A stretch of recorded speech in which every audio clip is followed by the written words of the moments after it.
नमस्कार, आप सभी का स्वागत है। मैं हूं आपके साथ शुभेंदु सिंह और रुक कर लेते हैं फटाफट खबरों का। उत्तर प्रदेश चुनाव के लिए कांग्रेस पार्टी ने अपना यूथ घोषणा पत्र जारी कर दिया। वहीं इस यूथ घोषणा पत्र का नाम भर्ती विधान रखा गया। प्रियंका गांधी ने कहा कि इस यूथ घोषणा पत्र का नाम भर्ती विधान इसलिए रखा गया क्योंकि यूपी में सबसे बड़ी समस्या भर्ती की है।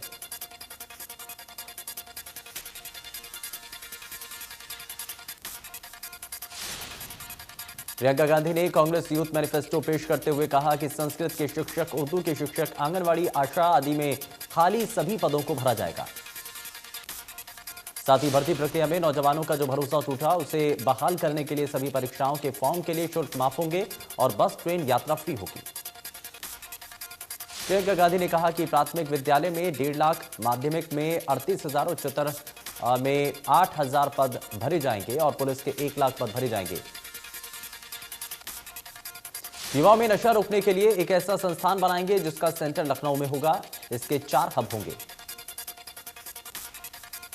सीएम चेहरे को लेकर कांग्रेस पार्टी से लगातार सवाल पूछा जाता रहा है। प्रियंका गांधी ने मुख्यमंत्री का चेहरा कौन होगा के सवाल पर कहा कि क्या आपको कोई चेहरा और नजर आ रहा है। राहुल ने कहा कि ये नया विजन है, भारत को नए विजन की जरूरत है। बीजेपी के अंदर भी यदि आप पूछेंगे कि उनका विजन फेल हो रहा है, हम यूपी से नया विजन शुरू करना चाहते हैं। राजधानी दिल्ली में प्रसिद्ध इंडिया गेट पर 50 सालों से जलने वाली अमर जवान ज्योति आज बुझा दी जाएगी। इसे नेशनल वॉर मेमोरियल पर जलने वाली ज्योति में मिला दिया जाएगा। आज एक कार्यक्रम के तहत इंडिया गेट से लगभग 400 मीटर दूरी पर स्थित राष्ट्रीय समर स्मारक पर जलने वाली ज्योति में विलय कर दिया जाएगा। वहीं इस पर कांग्रेस नेता राहुल गांधी ने ट्वीट कर लिखा, बहुत दुख की बात है, हमारे वीर जवानों के लिए जो अमर ज्योति जलती थी उसे आज बुझा दिया जाएगा। इस विवाद पर केंद्र सरकार ने कहा है कि अमर जवान ज्योति की लौ बुझ नहीं रही है, इसे राष्ट्रीय युद्ध स्मारक में जलने वाली ज्योति में विलीन किया जा रहा है। अब ये ज्वाला राष्ट्रीय युद्ध स्मारक में प्रज्वलित रहेगी। राजधानी दिल्ली में मुख्यमंत्री अरविंद केजरीवाल ने एलजी को वीकेंड कर्फ्यू खत्म करने का प्रस्ताव भेजा था। एलजी ने वीकेंड कर्फ्यू हटाने की मंजूरी नहीं दी। उपराज्यपाल अनिल बैजल के कार्यालय ने बताया कि केंद्र शासित प्रदेश में वीकेंड कर्फ्यू और बाजारों में ऑड इवन नियम अभी जारी रहेगा। हालांकि उपराज्यपाल ने निजी ऑफिस में 50% लोगों के जाने की अनुमति दे दी है। हरियाणा और हिमाचल सरकार के बीच सरस्वती नदी पर आदिबद्री बांध निर्माण का एमओयू साइन हुआ। मुख्यमंत्री मनोहर लाल और हिमाचल के सीएम जयराम ठाकुर की मौजूदगी में दोनों प्रदेश के मुख्य सचिव ने एमओयू साइन किया। कार्यक्रम में दोनों प्रदेशों के मुख्यमंत्री के अलावा मुख्य सचिव और अन्य वरिष्ठ अधिकारी मौजूद रहेंगे। बांध के बनने से किसानों को सिंचाई के लिए पानी उपलब्ध होगा और कई गांव बाढ़ प्रभावित होने से बच पाएंगे। देश में पिछले 24 घंटों में कोरोना के 3,47,254 नए केस आए सामने। 703 लोगों की मौत हुई। देश भर में कोरोना के नए वेरिएंट ओमिक्रॉन का खतरा तेजी से फैल रहा है। देश के 29 राज्यों में ओमिक्रॉन के 9,692 मामले हो चुके हैं। महाराष्ट्र में कोरोना के 24 घंटों में 46,197 नए मामले सामने आए और 37 लोगों की मौत हो गई। हरियाणा में 24 घंटों में कोरोना के 9,558 नए केस, 6 मरीजों की मौत। एक दिन में 7,276 मरीज रिकवर हुए। गुरुग्राम में कोरोना के 2,845 नए मामले सामने आए। 24 घंटों में 2,175 मरीज रिकवर हुए। फरीदाबाद में 24 घंटों में कोरोना के 1,080 नए संक्रमित मरीज मिले। कुल संक्रमितों की संख्या 12,000 के पार। भिवानी में पिछले 24 घंटों में कोरोना के 179 नए कोरोना केस सामने आए। 75 मरीज रिकवर हुए। कुरुक्षेत्र में 24 घंटों में कोरोना के 253 नए मामले सामने आए। 191 मरीज रिकवर हुए। सिरसा में पिछले 24 घंटों में कोरोना के 235 नए मामले सामने आए हैं। 150 मरीज रिकवर हुए। कैथल में पिछले 24 घंटों में कोरोना के 117 नए मामले सामने आए। 96 मरीज रिकवर हुए हैं। पिछले 24 घंटों में रतुआ में कोरोना के 34 नए मामले सामने आए। एसएमओ डॉक्टर भरत सिंह ने नागरिकों को चेतावनी देते हुए कहा कि सरकार की गाइडलाइन का पालन करें। कैथल नागरिक अस्पताल में सुविधाओं की कमी के चलते मरीजों को परेशानियों से जूझना पड़ रहा है। नागरिक अस्पताल की व्यवस्था अधिकारियों की लापरवाही की भेंट चढ़ रही है। अस्पताल की तीनों लिफ्ट खराब हैं। इसके साथ ही एक्सरे मशीन और कई मशीनें पिछले काफी दिनों से खराब पड़ी हैं। सिविल सर्जन कार्यालय से देरी से फाइलें पास होने का आरोप लगा, जिसके चलते विभाग के बहुत सारे जरूरी काम अभी भी पेंडिंग हैं, जिसका खामियाजा आम जनता को भुगतना पड़ रहा है। नेशनल हेल्थ मिशन हरियाणा की 198 नई एम्बुलेंस को हरियाणा के स्वास्थ्य मंत्री अनिल विज ने दिखाई हरी झंडी। विज ने कहा कि यह एम्बुलेंस राज्य ने अपने पैसों से खरीदी है। विज ने कहा कि रोगी तक पहुंचने की औसत प्रक्रिया समय 14 मिनट है और निकटतम स्वास्थ्य सुविधा में रोगी को पहुंचाने के लिए यह समय 33 मिनट है। यमुनानगर में लगे 4 मेडिकल ऑक्सीजन प्लांट की जानकारी देते हुए civil surgeon doctor Vijay Dahiya ने कहा कि यमुनानगर में मेडिकल ऑक्सीजन प्लांट को निजी कंपनियों ने स्पॉन्सर किया है। मेडिकल ऑक्सीजन प्लांट में बिजली की किल्लत को लेकर कहीं ना कहीं परेशानी सामने आने लगी है। डॉक्टर विजय दहिया ने बताया कि इस तरह के मेडिकल प्लांट पर 24 घंटे इलेक्ट्रिसिटी रहना बेहद जरूरी है। फरीदाबाद में लगातार तेज गति से वैक्सीनेशन किया जा रहा है, जिसके चलते अब तक 92% यानी 34 लाख से ज्यादा लोगों को वैक्सीन लगाई जा चुकी है और जल्द ही 100% वैक्सीनेशन का टारगेट पूरा कर लिया जाएगा। पलवल जिले में महामारी अलर्ट सुरक्षित हरियाणा की पाबंदियों का सख्ती से पालन कराया जा रहा है। होडल थाना पुलिस कोरोना नियमों का सख्ती से पालन करवा रही है। पुलिस की सख्ती के चलते शहर के दुकानदार अपनी दुकानों को सुबह 9 बजे खोलते हैं और शाम 6 बजे बंद कर देते हैं। हिसार में प्रदेश के शहरी निकाय मंत्री डॉक्टर कमल गुप्ता तोशाम रोड स्थित हरियाणा शहरी विकास प्राधिकरण के दफ्तर पर औचक निरीक्षण करने पहुंचे। निरीक्षण के दौरान पूरे दफ्तर में सिर्फ एक ही अधिकारी मौके पर मौजूद मिला है। इस मौके पर एचएसवीपी प्रशासक समेत तमाम बड़े अधिकारी मौके से गायब मिले। इसके अलावा 80% तक क्लर्क स्टाफ सदस्य अपनी ड्यूटी से गायब मिले। मंत्री कमल गुप्ता ने खुद हाजिरी रजिस्टर में लाल पेन से उन अधिकारियों और कर्मचारियों की एब्सेंट मार्क की जो मौके पर नहीं मिले। डॉक्टर कमल गुप्ता ने कहा कि हरियाणा सरकार आमजन को सुशासन देने के लिए कटिबद्ध है। ड्यूटी को गंभीरता से नहीं करने वाले अधिकारियों कर्मचारियों को बख्शा नहीं जाएगा। करनाल में किसान यूरिया खाद को लेकर दर-दर की ठोकरें खाने को मजबूर है, लेकिन उन पर यूरिया खाद के साथ खाद विक्रेता दुकानदार जबरदस्ती दवाइयां थोप रहे हैं। खाद विक्रेता दुकानदार के गोदाम में करीब 350 कट्टे यूरिया खाद के रखे मिले। किसानों के हंगामे के बाद कृषि विभाग के सहायक तकनीकी प्रबंधक सहित कृषि अधिकारियों ने पुलिस की मौजूदगी में किसानों को 5-5 कट्टे खाद बंटवाए। किसानों का कहना है कि अगर दुकानदार के खिलाफ कार्रवाई नहीं हुई तो वो धरना प्रदर्शन करेंगे। किसानों ने आरोप लगाया कि बाजार में सरेआम यूरिया खाद की कालाबाजारी हो रही है। रेवाड़ी में नगर परिषद के आदेशों के चलते व्यापारियों में रोष। गुस्साए व्यापारियों ने शहर की प्रतिष्ठित ब्रास मार्केट में व्यापारियों ने अपने प्रतिष्ठान बंद किए। तोशाम में रोजगार की मांग को लेकर युवाओं ने HSIIDC के कार्यालय के बाहर धरना दिया। युवाओं ने कहा कि जब तक सरकार युवाओं को रोजगार नहीं देगी तब तक प्रदर्शन जारी रखेंगे।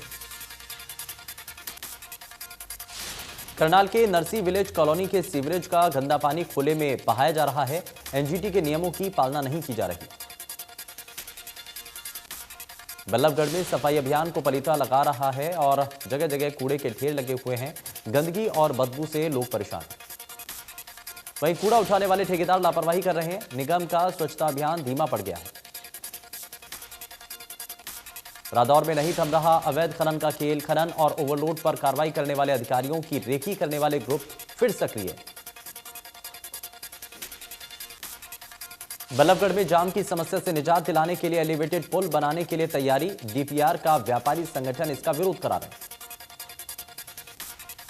बल्लभगढ़ में व्यापारी प्रस्तावित एलिवेटेड पुल के विरोध में उतर रहे हैं। व्यापारियों का कहना है कि एलिवेटेड पुल बनने से उनके व्यापार पर असर पड़ेगा। पंचकुला में सीएम फ्लाइंग ने की बड़ी कार्रवाई। 26 जनवरी को लेकर सीएम फ्लाइंग स्क्वाड की टीम और सीआईडी ने किया सनसनीखेज खुलासा। सीआईडी और हरियाणा सीएम फ्लाइंग स्क्वाड की टीम ने तलविंदर को गिरफ्तार कर कालका पुलिस थाने में मामला दर्ज कराया।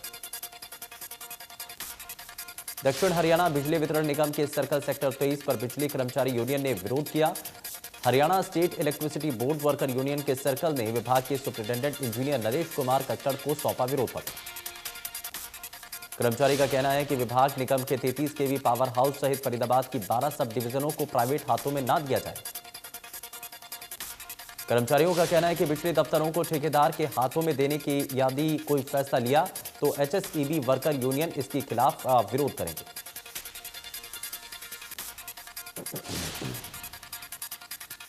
फतेहाबाद में पिछले कुछ समय से प्रशासन शहर में बिगड़ी ट्रैफिक व्यवस्था को सुधारने में जुटा है और इसी के तहत नगर परिषद और ट्रैफिक पुलिस ने संयुक्त अभियान चलाते हुए शहर के बाजारों में अतिक्रमण हटवाया। इस दौरान काफी दुकानदारों ने दुकानों के बाहर सामान रखा हुआ था, जिसे टीम ने जब्त कर लिया। सामान जब्त करने पर दुकानदारों की टीम के साथ बहसबाजी हुई।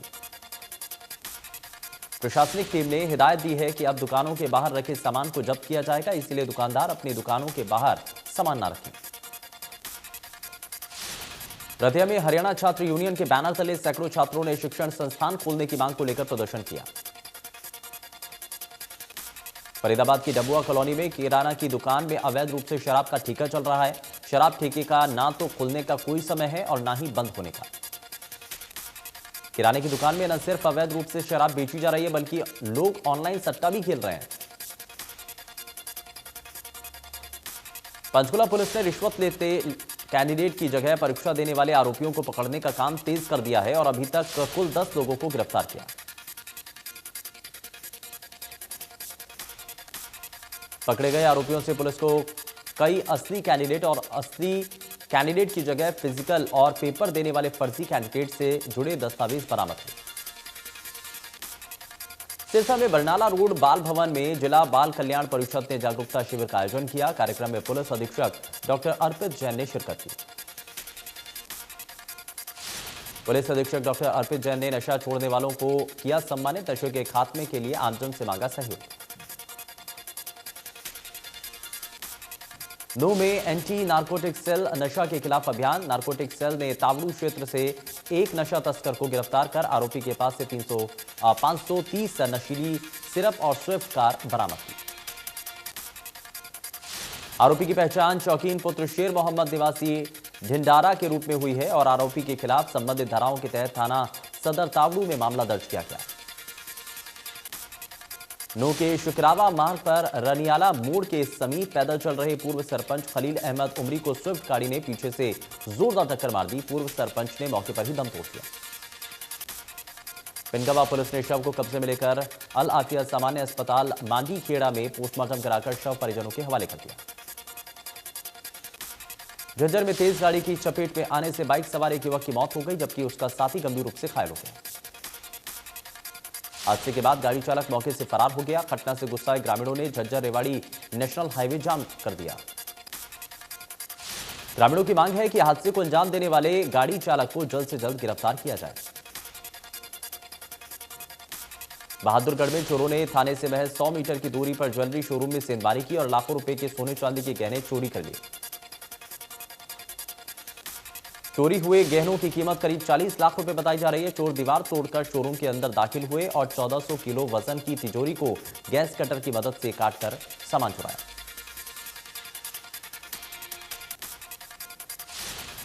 फरीदाबाद में खेड़ी पुल के पास नहर में अज्ञात महिला का शव मिलने से सनसनी फैल गई। सूचना पाकर मौके पर पुलिस ने शव को लेकर पोस्टमार्टम के लिए भेज दिया है।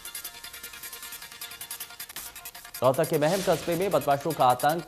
किराने की दुकान पर पिस्तौल के बल पर 1.5 लाख कैश, 2 अंगूठी और मोबाइल लूटकर चोर फरार हो गए। वहीं 4 युवकों ने लूट की वारदात को अंजाम दिया। बदमाशों की करतूत सीसीटीवी कैमरे में कैद हो गई। थाना महम मामले को लेकर के जांच कर रही है। पलवल में होटल की गौशाला में भूख और इलाज नहीं मिलने से रोजाना 2 से 3 गायों की मौत हो रही है। गौशाला कमेटी का कहना है कि ये जिले की सबसे बड़ी गौशाला है और इसके अंदर 600 गायें हैं। उन्होंने कहा कि सरकार से अब तक इस गौशाला को कोई भी सुविधा नहीं मिली है। गुलाचिका में दुकानदारों के गुस्से को देखते हुए पुलिस ने दूध की डेयरी में चल रही किराना की दुकान को जुर्माने की चेतावनी देकर बंद करवाया। दरअसल महामारी अलर्ट के तहत शाम 6 बजे दुकानों को बंद करवाया जाता है, लेकिन कुछ दुकानदार दूध की डेयरी की आड़ में किराना की दुकान चला रहे थे। दुकानदारों ने इकट्ठा होकर पुलिस को फोन कर बुलाया और कहा किराना की इन दुकानों को बंद नहीं करवाया तो वो अपनी दुकानें भी बंद नहीं करने देंगे। मेवात जिले के खेड़ला जोगीपुर रोड पर एक होमगार्ड ने पहले अपनी पत्नी को गोली मारी, फिर खुद को गोली मारकर जीवन लीला समाप्त कर दी। कैथल में घने कोहरे के चलते विजिबिलिटी लगभग शून्य पर पहुंच गई है। सामान्य जनजीवन प्रभावित है। करनाल में कड़कड़ाती ठंड और कोहरा छाया हुआ है। घने धुंध के चलते विजिबिलिटी शून्य है। यमुनानगर में भी मौसम लगातार करवट ले रहा है। जहां पिछले दिनों लगातार 5 दिनों से वर्षा हुई, वहीं धुंध और कोहरे से ठंड बढ़ने लगी है। किसानों का कहना है कि ये धुंध और कोहरा फसल की पैदावार को और कई गुना बढ़ाएगा। पिछले काफी दिनों से पड़ रही ठंड के साथ अंबाला में काफी कोहरा देखने को मिला और कोहरे के चलते विजिबिलिटी ना के बराबर रही। वहीं कोहरे के चलते वाहनों को सड़क पर रेंगते हुए चलना पड़ा।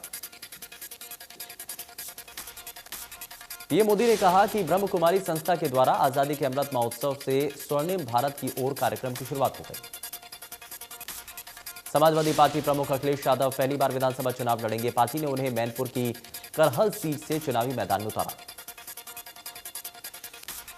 करहल में समाजवादी पार्टी को 2007 से हार का मुंह नहीं देखना पड़ा। इससे पहले चर्चा थी कि अखिलेश यादव आजमगढ़ से चुनाव में उतर सकते हैं। उत्तर प्रदेश में कांग्रेस को फिर एक बड़ा झटका लगा। लड़की हूं लड़ सकती हूं के पोस्टर का चेहरा प्रियंका मौर्य भाजपा में शामिल। प्रियंका मौर्य कांग्रेस के टिकट बंटवारे को लेकर बेहद नाराज थी और पार्टी पर कई गंभीर आरोप लगा चुकी हैं।